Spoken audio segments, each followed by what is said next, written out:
What's up, everybody? Wanted to talk today about the Prowler push.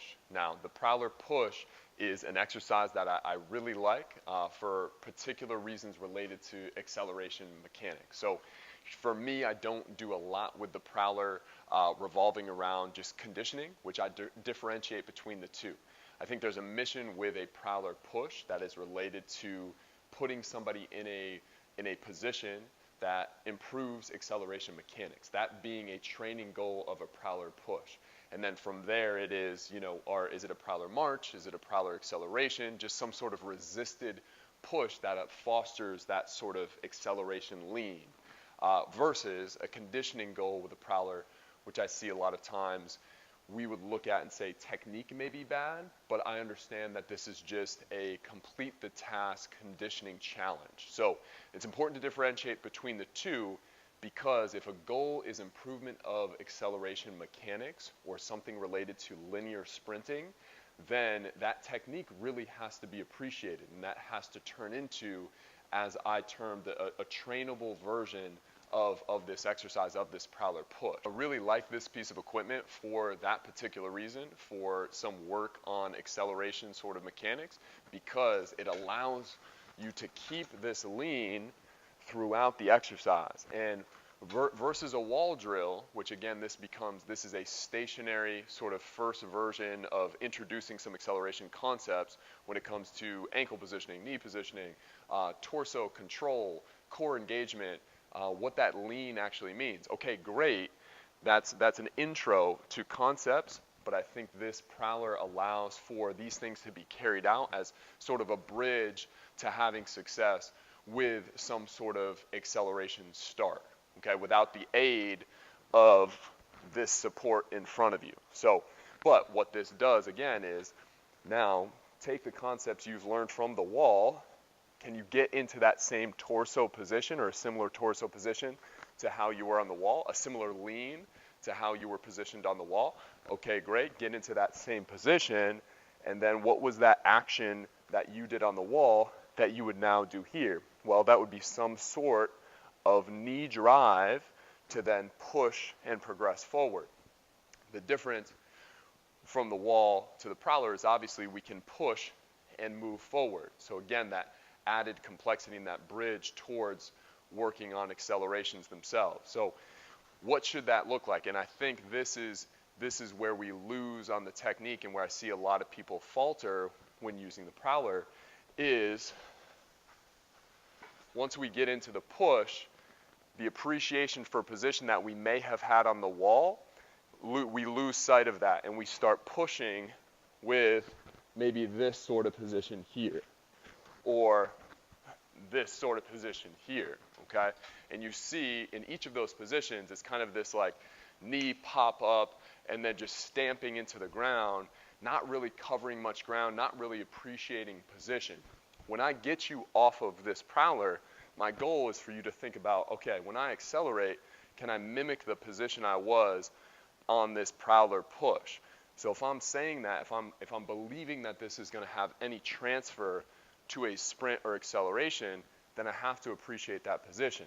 So just showing those mistakes, now what's my correction? For somebody who may have that butt back position, we're really holding them accountable to keep their body in a straight line.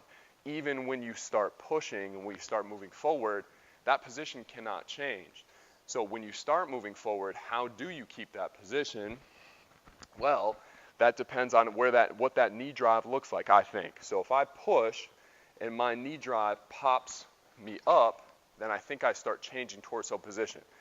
If that knee drive doesn't cover as much ground and I'm just sort of stamping in place, or my piston action is just sort of stamping in place, then I see this sort of crunching start to form.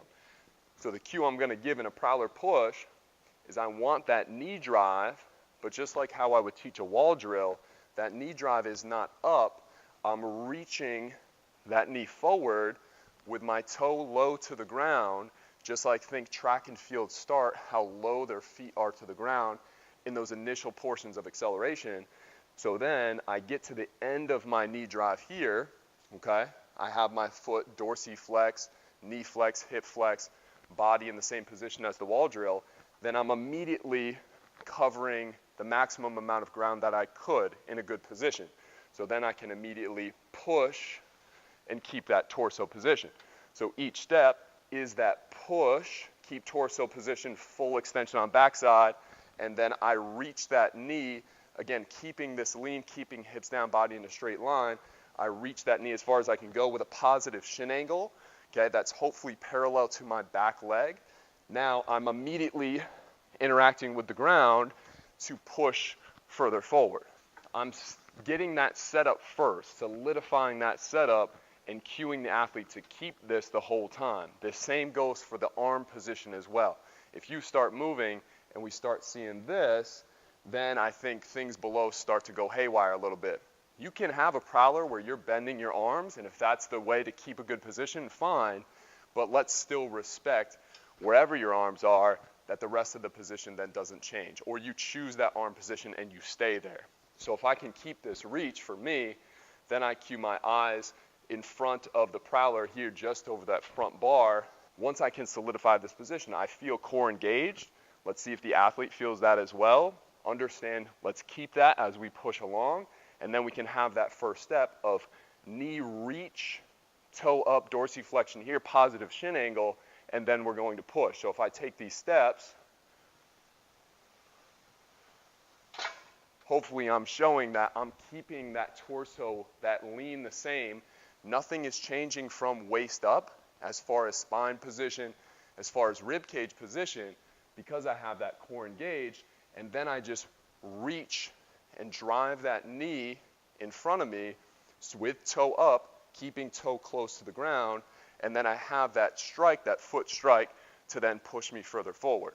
So understand this perspective of where I'm coming from, where I'm thinking of this exercise or utilizing this prowler push as a means to improve a sprint, okay? And that's where I believe we need to have respect for positioning to think that this will transfer at all. Now, if you're not using it to transfer to anything acceleration-wise, then I'm okay seeing this sort of just, hey, I'm tired, I'm just grinding out like a prowler push or sprint or whatever the task may be. That may be a conditioning task.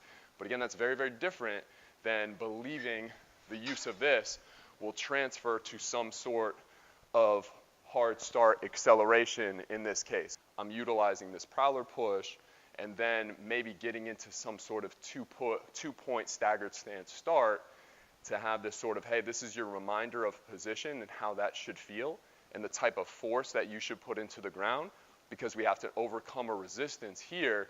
Now let me shift you to something a bit easier, but now a bit more intense. Get into your sprint, but try to keep and maintain the good lean that we worked on the prowler push and the good force production that we worked on because we had to overcome a resistance. The good knee drive in a lean that we practiced here, mimic that same thing in those first 3, 4, 5 steps that you get into with an acceleration.